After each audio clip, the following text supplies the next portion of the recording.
Ils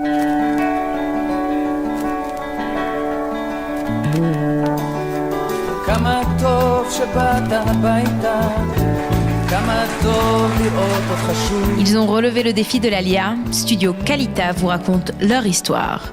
Alia Story, c'est vous, c'est nous. Et aujourd'hui, je suis avec le Rav David Mamou, non pas pour raconter son histoire, mais pour qu'il nous raconte l'histoire des Bnei Ménaché. Bonjour Rav David Mamou. Bonjour, shalom. On est ravis de vous accueillir pour nous raconter cette histoire qui fait fantasmer, rêver et qui suscite beaucoup d'interrogations parce que on ne sait pas toujours qui sont les Bnei Ménaché. Voilà, est-ce qu'ils sont juifs, est-ce qu'ils ne sont pas juifs, qu'est-ce qu'ils représentent, d'où viennent-ils? Vous allez tout nous raconter. On va essayer. Effectivement, pour l'instant, il y a une tribu qui est en train de monter, qui s'appelle la tribu des Juifs de France, qui sont assez difficiles à faire bouger. Maintenant, on fait partie des tribus en fait, qui ne sont pas perdues. Les Juifs de France ne sont pas une tribu perdue. Ils sont égarés. D'accord. C'est pour ça que Maïmonide il a écrit le guide des perplexes ou des égarés. Des égarés. Il faut essayer de les faire venir. Mais en fait, lorsqu'il y a eu le schisme du royaume d'Israël et du royaume de Juda, donc avant la destruction du premier temple, le peuple juif, on n'était déjà pas d'accord à l'époque. C'est pas comme aujourd'hui. C'est pas seulement aujourd'hui qu'on n'est pas toujours d'accord. Et il y a 10 tribus qui ont disparu. Sur les 10 tribus qui ont disparu, en fait, il y en a 9. Il y en a une qui s'est auto-exilée. C'est la tribu de Dan, parce qu'ils ont refusé de faire une guerre entre frères juifs, puisque c'était les combattants d'élite du roi David, la tribu de Dan. Et les 9 tribus ont été les voir, puisque vous êtes des sayarot, des commandos du roi David. On a besoin que vous nous fassiez une brèche jusqu'au Beth Amikdash. Ça veut dire en 2 mots commencer à tuer leurs frères de la tribu de Juda et de Benjamin. Ils n'étaient pas d'accord du tout. Ils ont pris leurs femmes, leurs enfants et ils sont partis en Égypte. Et d'Égypte, ils sont descendus le long du Nil jusqu'en Éthiopie. Et les prophètes, effectivement, vont leur dire que du fait que vous avez respecté ne pas tuer vos frères juifs, à la fin des temps, vous serez la première tribu des 10 tribus à rentrer à la maison. Et on a eu le mérite dans les années 80-82, avec l'opération Moïse et l'opération Moshe, de faire venir les Bnei Dan, les Éthiopiens, qui sont venus en Israël. Et c'était la première des 10 tribus perdues. Maintenant, les 9 autres tribus, eux, ils ont été exilés. Et on ne sait pas vraiment où ils sont. La Gemara nous donne certains points et on sait qu'ils ont traversé un fleuve, le Sabbatyon. On ne sait pas vraiment où il est. Il faut préciser aujourd'hui que le peuple juif est composé de combien de tribus? 2 et demi. Voilà. La tribu de Yehuda, de Binyamin, et les Kohanim et les Lévi'im, c'est la même tribu, qui n'avaient pas de place en Eretz Israël, de terre, parce qu'ils étaient en fait les rabbins et les professeurs de l'époque. Donc la majorité des tribus est égarée, on va dire. C'est ça. On ne sait pas où ils sont. Les Éthiopiens, on les a fait revenir en 2 grandes parties. Il y a eu la première partie, Moshe et Shlomo. Ça, c'est dans les années 80, 2 et 80. Et après, quelques années plus tard, on a eu les Phalasmora, qui étaient les Éthiopiens qui ont subi, comme les Marans en Espagne, qui se sont convertis au catholicisme et qui ont décidé de suivre leurs frères qui ont lutté à rester juifs en quittant Addis Abeba et partir dans le Gundar et Itraï. Et eux, ils sont venus en deuxième partie. Comme aujourd'hui, on reçoit les Éthiopiens, c'est les Phalasmora. Maintenant, on va aller dans une autre région du monde, pas de l'Afrique, mais une région qui est les Indes, parce qu'on sait qu'ils sont montés du côté de la Syrie. De la Syrie, ils sont montés vers la Mongolie. Et on a des traces d'eux en l'an 1100, à l'époque d'Horatie en France. Et on sait qu'ils se trouvent dans la ville de Kaifun, en Chine. Là-bas, le roi, il a un peu de difficulté avec tous ces juifs. Donc, ce qu'il va faire, il va leur donner 5 noms. Choisissez. Vous avez trop de noms, vous n'avez pas la même langue que nous. Une bonne partie va quitter Kaifun, la Chine, pour des problèmes d'antisémitisme, et vont aller chercher une région très calme, qui vont rester pendant plus de 1000 ans. C'est la région là où il se trouve aujourd'hui en Inde. C'est 2 États de l'Inde géopolitique actuelle, qui est Mizoram et Manipur. C'est à la frontière entre le Bangladesh et vous montez une grande montagne de 2000 mètres. Donc en fait, il n'y a pas de frontière parce qu'il y a une frontière naturelle. Et l'autre côté, c'est la Birmanie. En fait, on appelle ça le petit Himalaya. Donc c'est de cette région que viennent les Bnei Ménaché. Tout à fait. Et eux, ils ont été là-bas. Dans les années, ils font donc partie de l'Inde générale actuelle. Et certains, le Premier ministre, a entendu parler en 1950, qu'il y avait eu un peuple qui avait reçu son indépendance en 1948, qui s'appelait le peuple juif. Et qui sont rentrés à la maison. Alors il a écrit des lettres au gouvernement israélien. On est là quand on rentre à la maison. Alors le gouvernement israélien ne savait pas tellement quoi faire de ces semi-chinois, indien de cette région, et il n'y a jamais eu de réponse officielle de l'État d'Israël. Il n'a pas arrêté en tant que Premier ministre d'envoyer des lettres, parce qu'il a eu un rêve que c'est le moment de rentrer à la maison.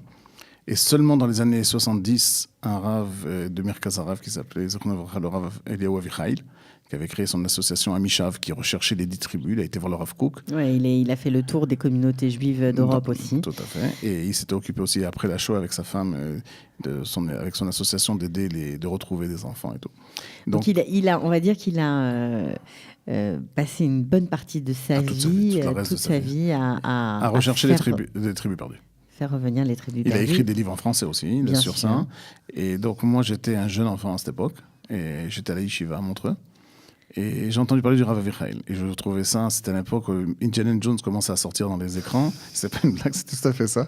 Et je le voyais comme en fait un rabbin, un explorateur à travers le monde. Et je trouvais ça génial. J'ai pris contact avec lui et j'ai eu le mérite d'avoir mon mariage. Pourtant, il ne me connaissait pas, je ne le connaissais pas, mais j'avais plein de questions à lui poser sur ça. Ça me passionnait.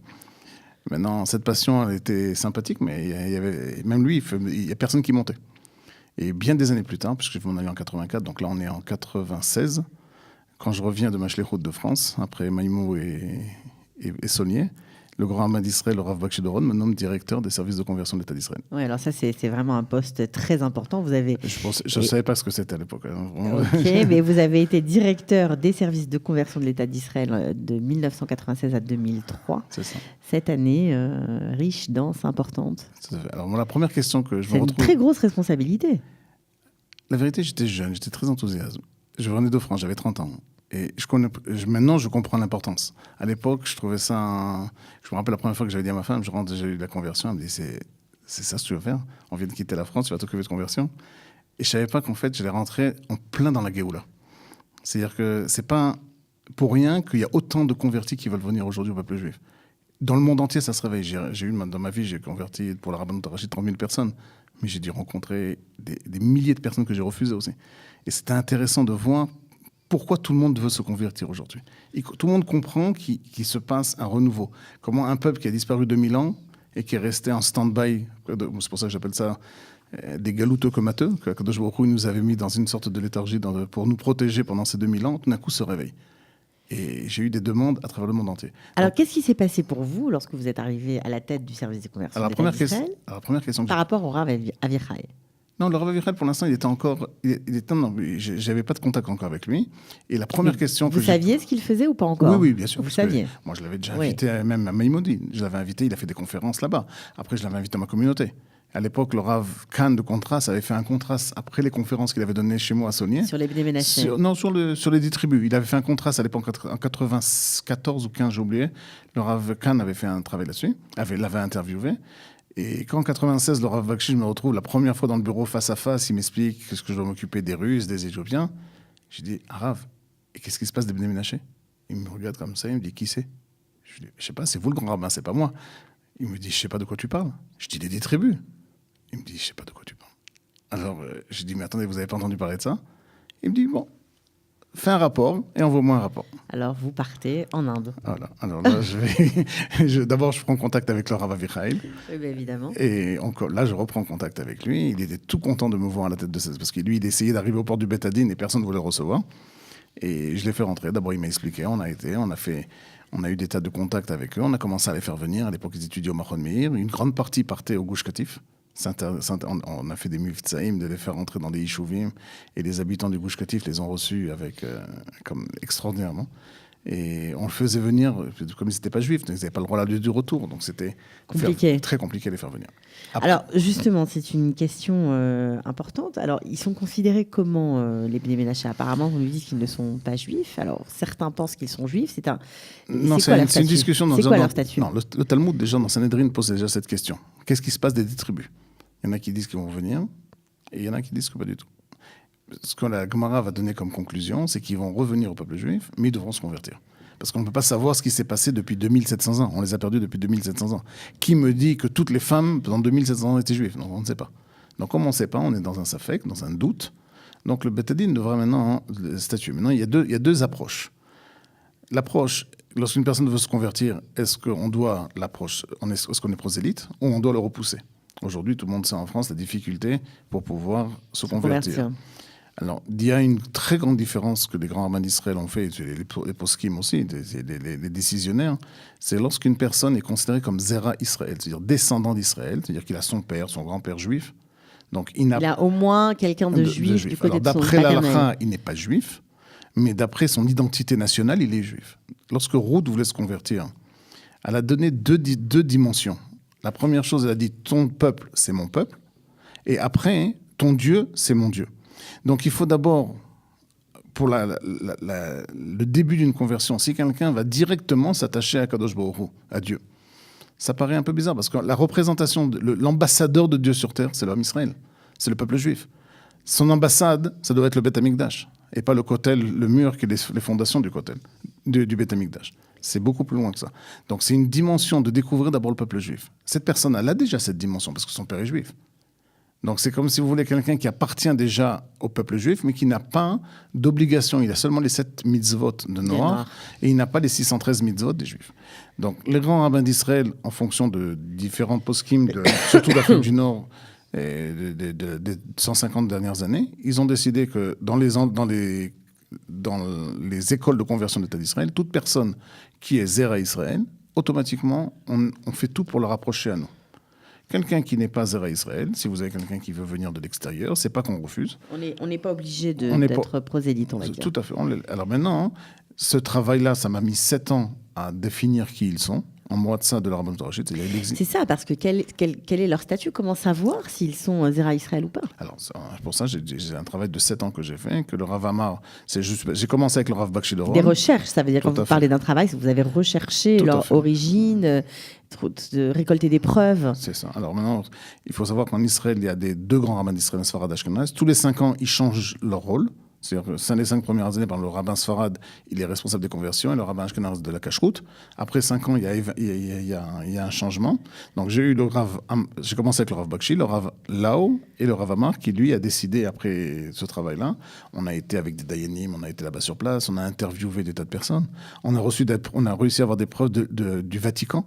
De 1798, les premiers missionnaires chrétiens arrivent dans la région là où ils étaient en Inde pour convertir tous ces gens qui étaient des idolâtres au christianisme. Et tout d'un coup, donc on n'a pas d'État d'Israël, on n'a pas la loi du retour, on n'a pas le panier d'intégration, donc on n'a rien encore. Le peuple juif, on est même avant la Shoah encore. Hein. Et tout d'un coup, les missionnaires écrivent au Vatican, on a découvert dans cette région du monde des gens qui se revendiquent comme juifs. La réponse du Vatican était très claire. Laissez tomber tous les idolâtres et convertissez tous ces gens-là. Et tous ces gens vont se convertir au christianisme. Parce qu'ils pensent que ça fait un début de... Maintenant, l'État, c'est 2 États fédéraux. Ils pensent que c'est un moyen de se rapprocher des Juifs, du judaïsme, ou ils n'ont pas conscience que d'autres... Non, ils n'ont pas compris. Ils ne savaient pas qu'Israël existait encore. Vous savez, même en Éthiopie, on voit le Ritvaz au XVIIe siècle, il arrive, il a découvert déjà les Éthiopiens bien avant l'État d'Israël moderne. Et juste au moment où on voit qu'il raconte dans ses responsables, le Ritvaz, qu'au moment où les Éthiopiens voulaient prier la prière, ils vont vers lui, lui demandent « Excusez-moi, vous pouvez sortir, parce que maintenant on va faire notre tefila ». Et pour eux, ils n'ont jamais vu un juif blanc, donc ils ne voulaient pas qu'il reste à la synagogue en tant que... Pour eux, c'était un non-juif. Et de là, il est écrit dans ces trucs. C'était la plus belle bracha que j'ai vue par rapport à ces gens-là. S'ils me pensaient que je n'étais pas juif, là, on a compris, et j'ai compris qu'ils étaient vraiment juifs. Donc, ces gens-là, ils n'ont pas tellement... Il faut comprendre, même aujourd'hui, en Inde, dans ces régions, quand j'étais là-bas, Internet n'existe pas, le téléphone n'existe pas. On revient au Moyen-Âge, mais très, très primaire. On parle de combien de millions de personnes? 4 millions. Sur 2 États, Manipur et Mizoram. 4 millions de personnes se revendiquent comme juifs, tout à fait. Quand j'étais dans la rue... Mais selon la Lacha, ils sont considérés uniquement comme Zera Israël. Tout à fait. Ça veut dire qu'ils doivent se convertir. De toute façon, non, c'est pas seulement ils doivent se convertir. Ils doivent se convertir, mais à partir du moment qu'on les a définis comme les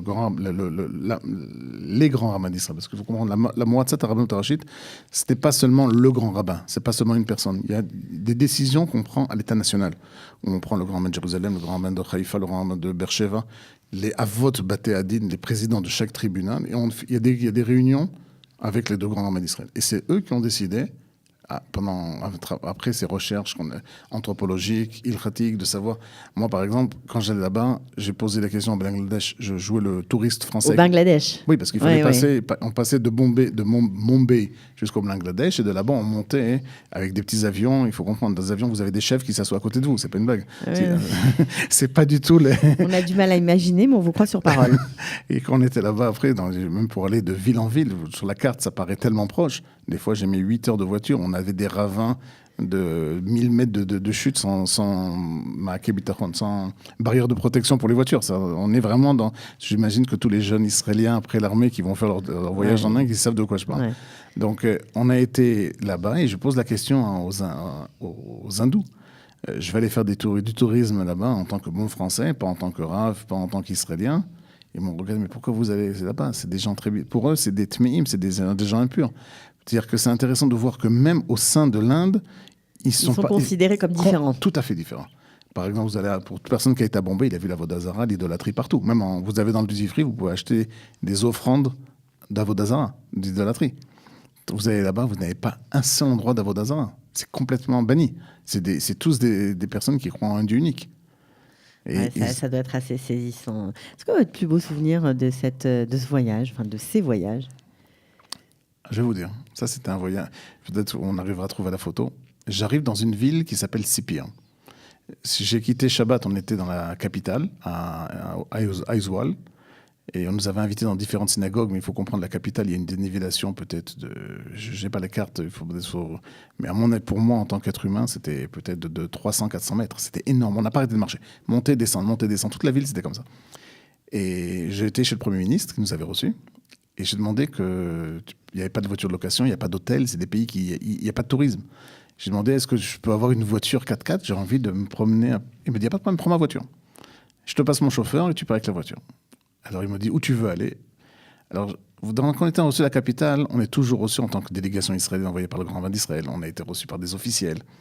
En fait, on vous fait voir ce que vous... Ben c'est sûr. Hein, c'est ça. Et moi, je suis toujours le vilain petit canard. Et je veux voir ce qu'on n'a pas le droit de voir. Et j'ai pas arrêté de m'enfuir, de me sauver. Comme j'ai un bon sens de l'orientation, je suis revenir toujours là où on était. Mais je voulais rentrer dans les quartiers avant Shabbat, de voir comment ils vivaient. Donc, Motzei Shabbat, j'ai demandé au Premier ministre, il me demande qu'est-ce que tu veux faire. Et là, je lui demande, je voudrais, c'est ta voiture. Il me dit, tu veux aller où ? Je dis, je sais pas. Et vraiment, j'ai pris la carte. Et quand le dimanche on est parti, j'ai dit, je vais aller là.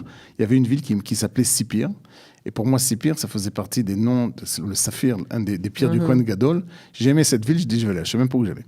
On a voyagé. J'ai fait un film là-dessus. Je pense que si ma femme savait que j'allais partir là-bas, elle aurait exigé le guet en tous les cas avant que je parte, tellement c'était dangereux le voyage. On a été jusqu'à là-bas et j'arrive dans cette ville. C'était un petit village, vraiment un tout petit village. Juste avant Shabbat, vous étiez ? Non, dimanche. Shabbat, j'ai demandé la voiture. Non, j'ai voyagé dimanche. Et j'avais à cette ville de Sipir, et j'arrive là-bas. Et avant mon départ, j'avais été faire un tekes d'un des Ben Menaché qui avait étudié au Machon Meir, chez le Rav Bigon.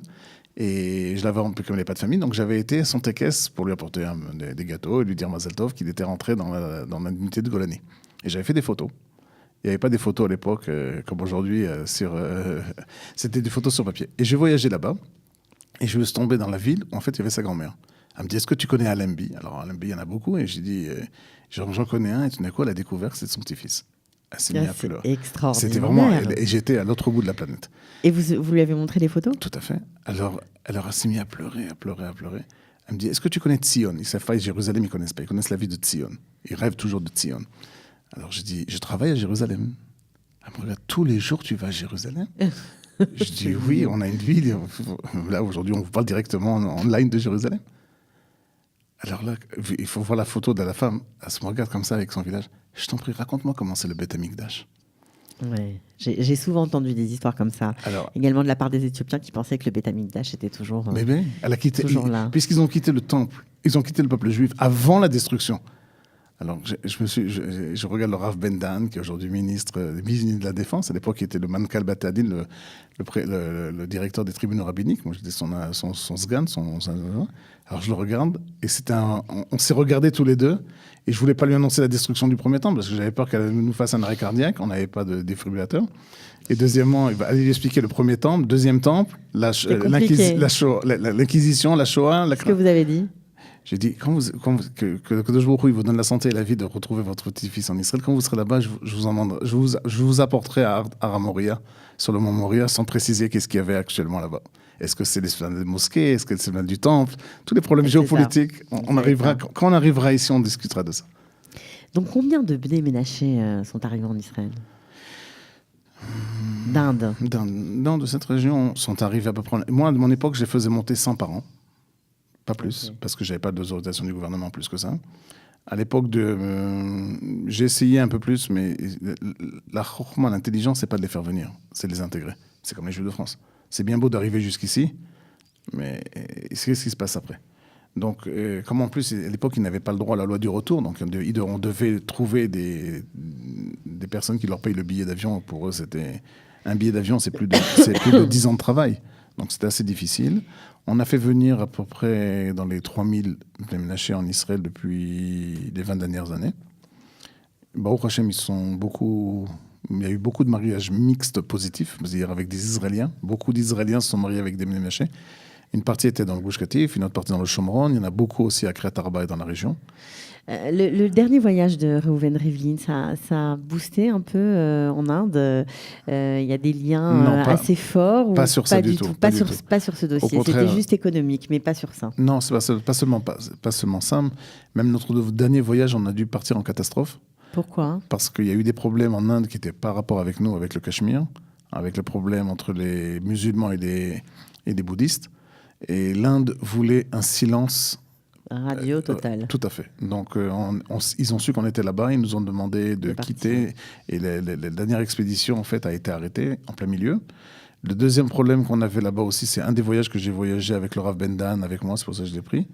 Et d'autres personnes qui sont venues aussi avec nous, du ministre d'Achutz, c'est qu'ils pensaient qu'on faisait les deux premiers ministres de Manipur et de Mizoram, puisqu'ils voyaient que le peuple juif en Israël, l'État d'Israël, le premier ministre israélien n'était pas prêt à les recevoir, ils sont décidés de faire voter une loi dans les deux parlements que si nous, on ne peut pas voyager en Israël, on va se séparer de l'Inde géopolitique et on va déclarer que nos deux États rentre sous la tutelle géopolitique israélienne en Israël. Je ne sais pas si vous imaginez. Fou, ça va très très loin. Alors j'ai été convoqué par le Rav Lau, il était catastrophique. Mais qu'est-ce qui se passe en Inde? J'ai reçu une plainte du ministre d'Achutz, le ministère des Affaires étrangères. J'ai dit, je ne sais pas de quoi vous parlez. On a été au ministère, on a réexpliqué, on a voyagé là-bas.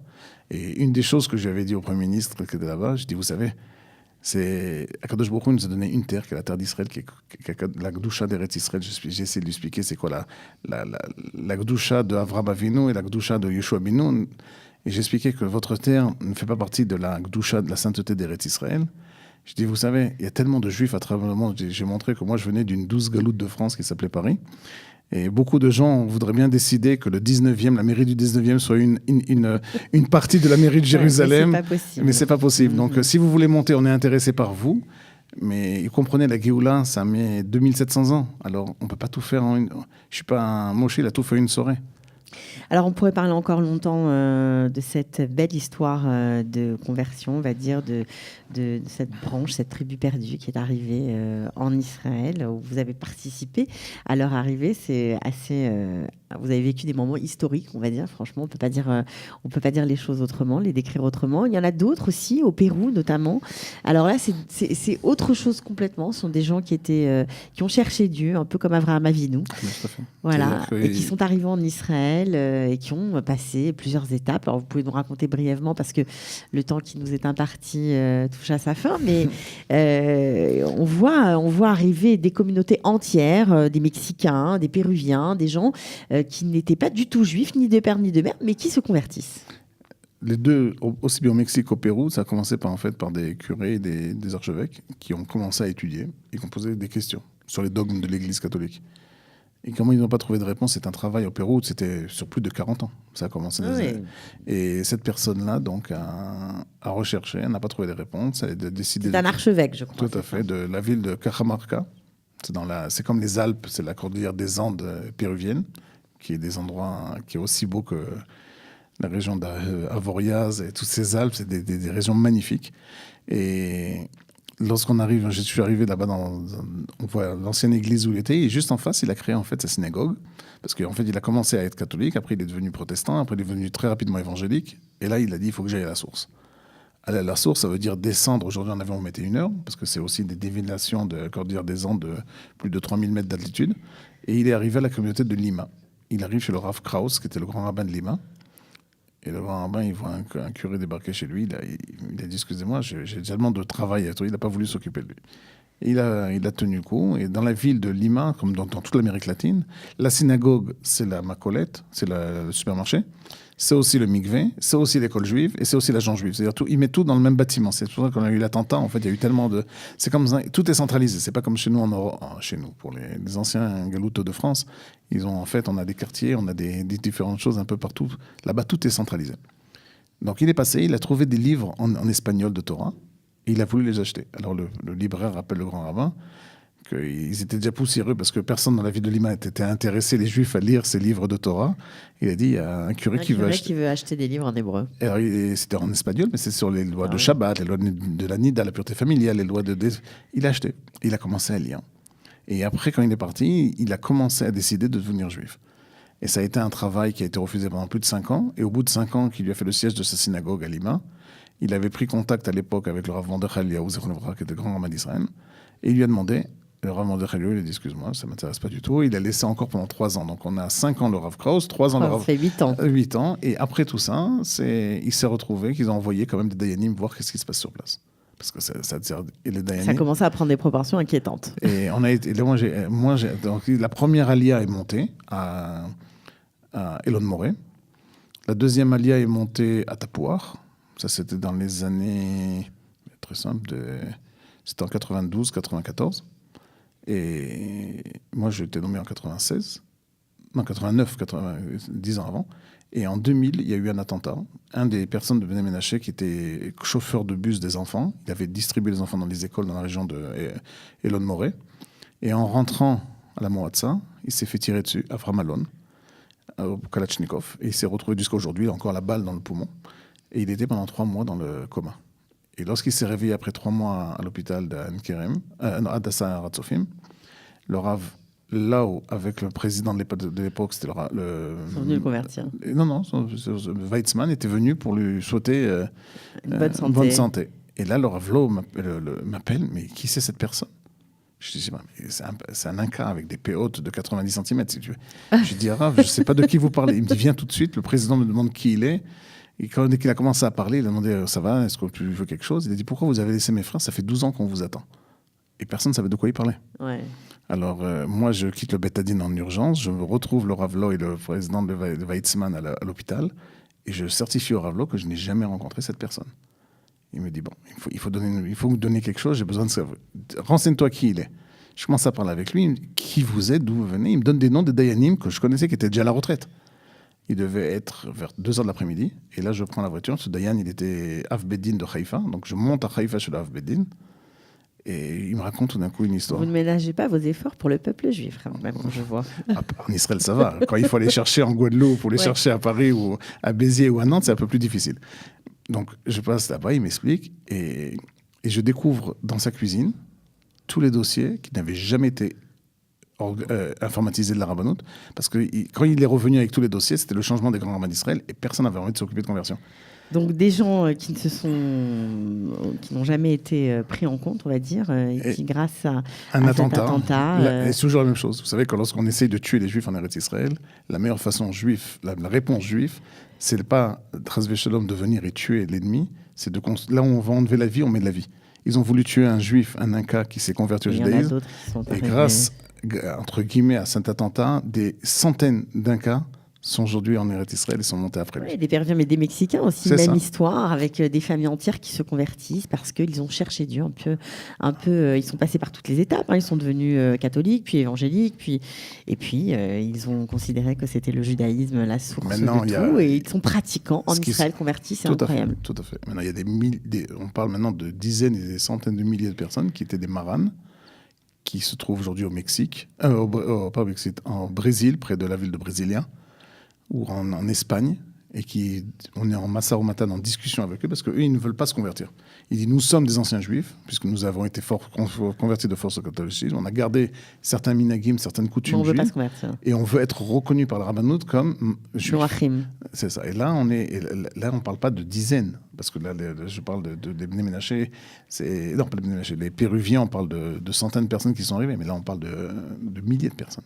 Vous avez 300 000 personnes au Brésil qui sont en contact avec la Rabbanut Rachit et qui veulent se reconnaître en descendants des Juifs en tant que Maran. C'est incroyable. Donc, en tout cas, vous nous avez ouvert un pan encore du judaïsme moderne, on va dire, de l'histoire des Juifs modernes, puisque on est en plein dedans. C'est pas seulement moderne. Comme je vous avais dit hors antenne, je vous avais expliqué. À chaque moment de Géoula, c'est ce que le Maharal explique dans Netzach Israël. Lorsque Moïse va sortir d'Égypte, on est obligé de prendre avec nous les étincelles de sainteté des Goïm. Lorsqu'on va remonter à l'époque de deuxième temple, la déclaration Koresh, on va partir aussi. Lorsque notre génération va monter, on n'a pas été en galoute de 2000 ans pour aller bronzer au Club Med.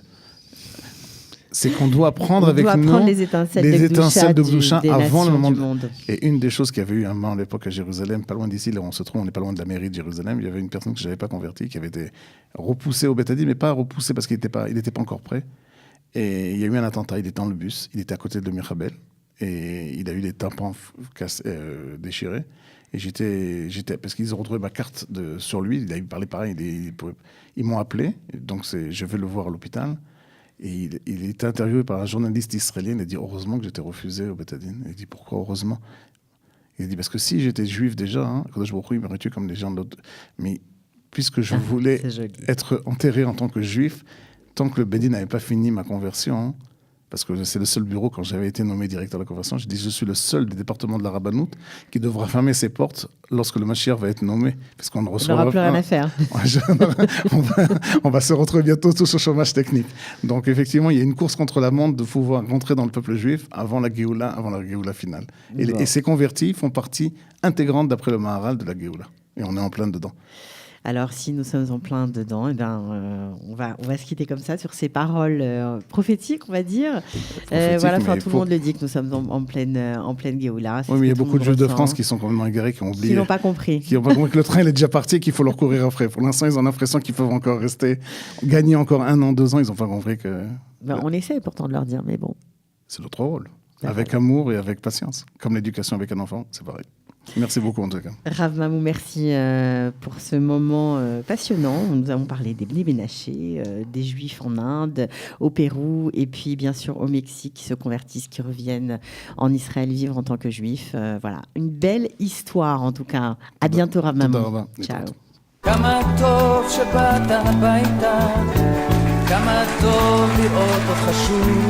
Ils ont relevé le défi de l'Alia. Studio Kalita vous raconte leur histoire. Alia Story, c'est vous, c'est nous.